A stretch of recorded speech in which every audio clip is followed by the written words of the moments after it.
বাংলাদেশের এমন একটি জায়গা আছে যেখানে চারিদিকে শুধু পানি, দূরে সবুজ পাহাড়, মাথার ওপর নীল আকাশ আর প্রকৃতির নিস্তবতা। মনে হবে পৃথিবীর সব ব্যস্ততা যেন এখানে এসে থেমে গেছে। সেই স্বপ্নের জায়গাটির নাম হলো টাঙ্গর হাওর। আজকের ভিডিওতে দেখাবো কিভাবে আমরা মাত্র 1500 টাকা বাজেটে এই অসাধারণ জায়গাটি ঘুরে দেখেছি। কোথা থেকে কোথায় যাত্রা করেছি, কত টাকা খরচ হয়েছে, কি কি দেখেছি, সবকিছুই থাকবে আজকের এই ভিডিওতে। তাই ভিডিওটি শেষ পর্যন্ত দেখুন।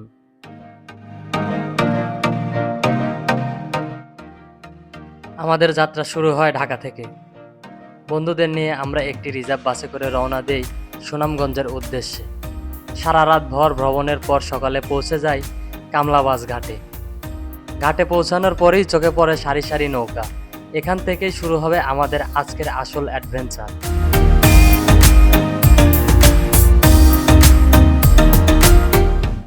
নৌকাটি ধীরে ধীরে ঘাট ছেড়ে এগিয়ে যেতে শুরু করলো, আর তখনই শুরু হলো প্রকৃতির এক অপূর্ব গল্প।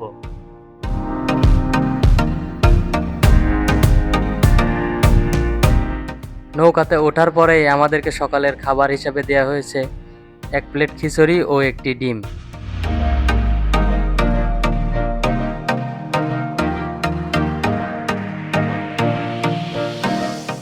নৌকা যত সামনে এগিয়ে যাচ্ছিল ততই বদলে যাচ্ছিল চারপাশের দৃশ্য। শহরের কোলাহল অনেক পিছনে পড়ে গেছে, এখন শুধু বিশাল জলরাশি, হালকা বাতাস আর প্রকৃতির সুর। দূরে মেঘে ঢাকা মেঘালয়ের পাহাড় দেখা যাচ্ছে, মাঝে মাঝে ছোট মাছ ধরার নৌকা, জেলেদের ব্যস্ততা আর পানির ঢেউ, সব মিলিয়ে এক অন্যরকম অনুভূতি। এই মুহূর্তগুলো ক্যামেরায় যতটা সুন্দর লাগে, বাস্তবে তার চেয়েও বেশি মনোমুগ্ধকর।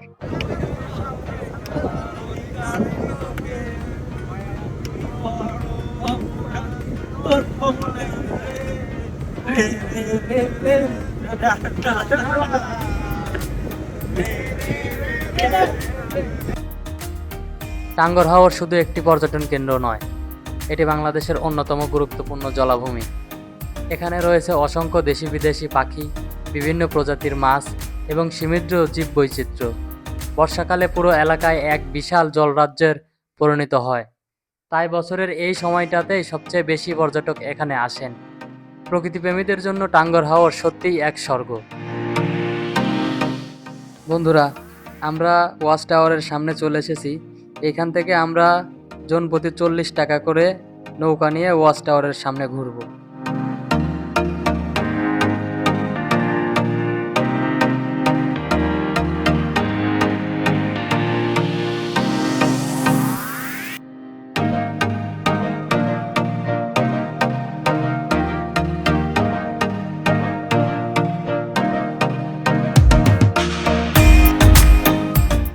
বন্ধুরা, আমরা এখন আছি টাঙ্গর হাওরের বিখ্যাত ওয়াচ টাওয়ারে।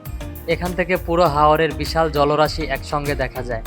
পানির রং, ছোট ছোট নৌকা আর দূরের পাহাড়, সব মিলিয়ে অসাধারণ একটি দৃশ্য তৈরি হয়।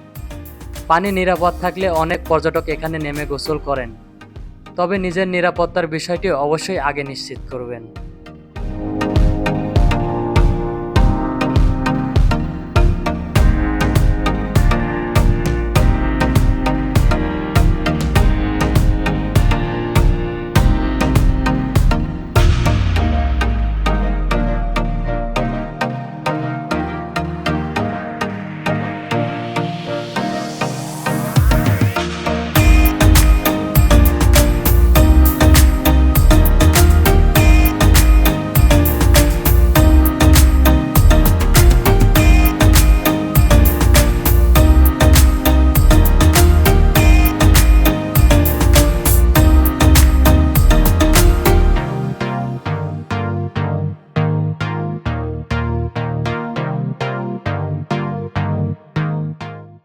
বন্ধুরা, ওয়াচ টাওয়ার ঘুরে দেখা শেষে আমরা এখন পৌঁছে গেছি টেকের ঘাটে।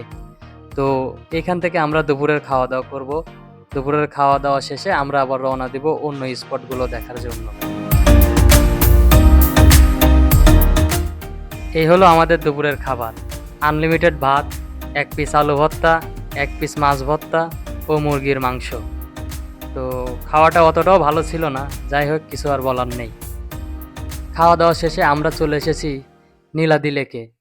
অনেকেই এটিকে শহীদ সিরাজ নামেও চেনেন। এক সময় এখানে পাথর উত্তোলন করা হতো, কিন্তু এখন এটি একটি বাংলাদেশের অন্যতম সুন্দর নীল পানির লেকে পরিণত হয়েছে। চারিদিকে পাহাড় আর স্বচ্ছ নীল পানি দেখলে মনে হয় যেন দেশের বাইরে কোথাও চলে এসেছি।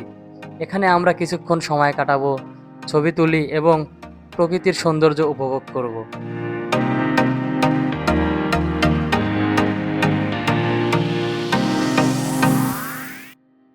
নীলাদ্রি লেক দেখা শেষে আমরা এখন চলে যাব বারেক্কা টিলা ও লাকমাছড়া দেখতে। ওইখানে যাওয়ার জন্য আমাদেরকে মোটরসাইকেল ঠিক করতে হবে।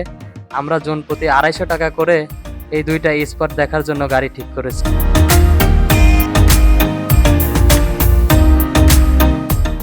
আমরা এখন চলে এসেছি বারেক্কা টিলায়। এখান থেকে দাঁড়িয়ে একদিকে দেখা যায় বাংলাদেশের টাঙ্গর হাওর আর অন্যদিকে ভারতের মেঘালয় পাহাড়। ওপরে উঠে চারপাশ দৃশ্য দেখলে সত্যিই মন ভরে যায়। যারা প্রকৃতির সৌন্দর্য ক্যামেরায় বন্দি করতে চান তাদের জন্য এটি একটি দারুণ স্পট।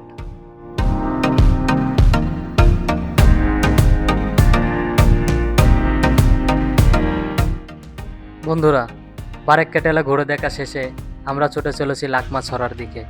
তো লাকমাছড়া যাওয়ার জন্য আমরা পাহাড়ি রাস্তা দিয়ে মোটরসাইকেল নিয়ে যেতে হয়েছে। তো পাহাড়ের এই দৃশ্য দেখতে দেখতে আমরা ছুটে চলেছি লাকমাছড়ার দিকে।